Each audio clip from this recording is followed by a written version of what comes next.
This flew under the radar last week. DJ Williams, you may remember him. He was a linebacker for the Denver Broncos, middle of the first decade of the 2000s. He was on a podcast with Shady McCoy, Brandon Marshall, a couple other guys, and there's video of it as well. TMZ Sports dug this up last week.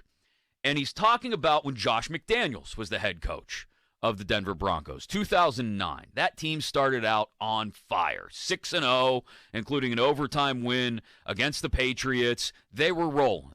But then, all of a sudden, things weren't rolling. After the bye week, they ended up losing 4 in a row and 8 of their final 10 and missing the playoffs.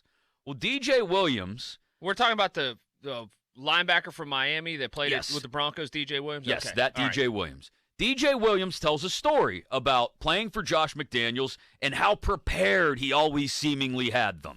Josh McDaniels is an offensive coordinator, was an offensive coordinator in New England during all those championships. He came to Denver.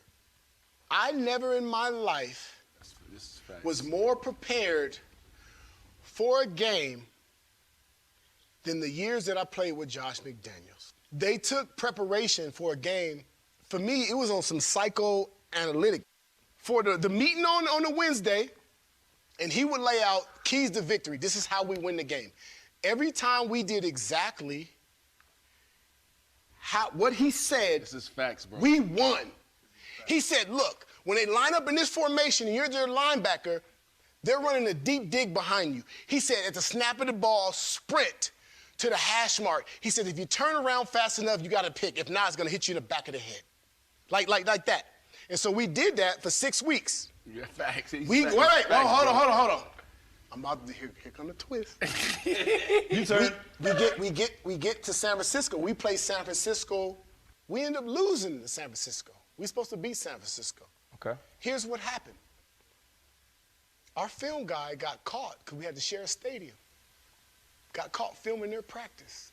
That's the Belichick way. Say it now. Say it again. Spygate? Say it again. That's the Belichick way. Wait. Spygate? Our film guy got caught filming their practice. 1 week later, Josh is fired. Josh tried to say the film guy, who was his boy that he grew up with, I had whatever. And I bullshit you not. I believe we started out 6-0. We ended up 8-8. DJ Williams again on Shady McCoy's podcast via TMZ Why isn't Sports. this getting more juice and more run? I don't know. He's effectively telling you of and he called it later, a junior spygate, right? Josh McDaniels had an old friend who would do video reconnaissance on the other team's practices. They would use it to game plan to the extent that not only did they start out well, not only did they have an idea of what other teams were doing, they started out 6-0. And then once Josh McDaniels got caught and McDaniels got fired, they went in the tank.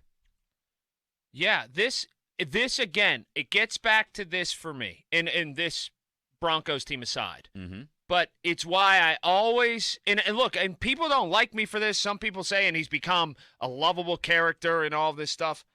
I don't know. I know Tom Brady's great. I know Belichick's great. But whenever people say rank quarterbacks, rank coaches, I say I don't know what to do with those two guys.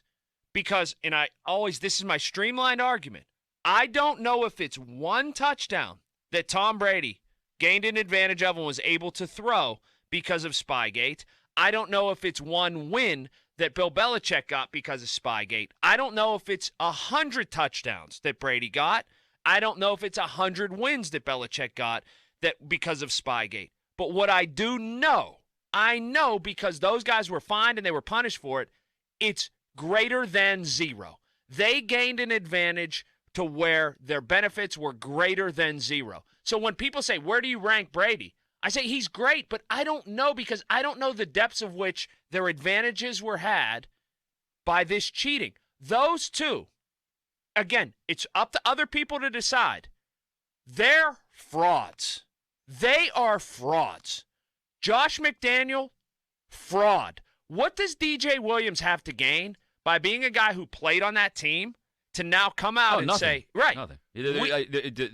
You line up some of the details, like they didn't play San Francisco that year. So maybe he's talking about the next year perhaps, and that's when Josh McDaniels' guy got found out. But nonetheless, he's making the point, and I understand it, that fed into their success when McDaniels did have a limited amount of success there at the beginning of that year in Denver. I don't understand our sports culture either, in that if these were baseball players, they'd be vilified for life. Well, so it's interesting you bring that up, because I finally got around to watching the entire Bonds E60 yesterday, right? Remember the one we talked about a couple months ago with Cookie in it? Yes. Yeah. So I finally got around to watching that whole thing yesterday. Uh-huh. And that is the overwhelming theme from the bulk of Baseball Hall of Fame voters, right? Is, well, he cheated.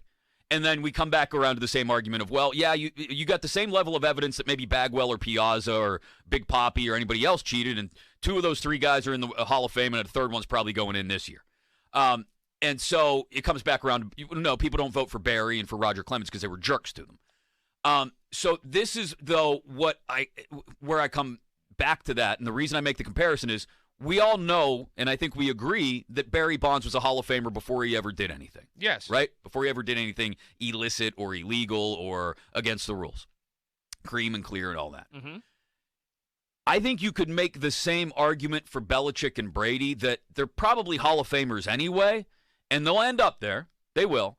And I think you can, maybe not like, but you can respect or appreciate the level of success they've had, while simultaneously, it doesn't have to be mutually exclusive, simultaneously saying, yeah, but we know they cheated their ass off for a while, that's right? That's where I am with all of this.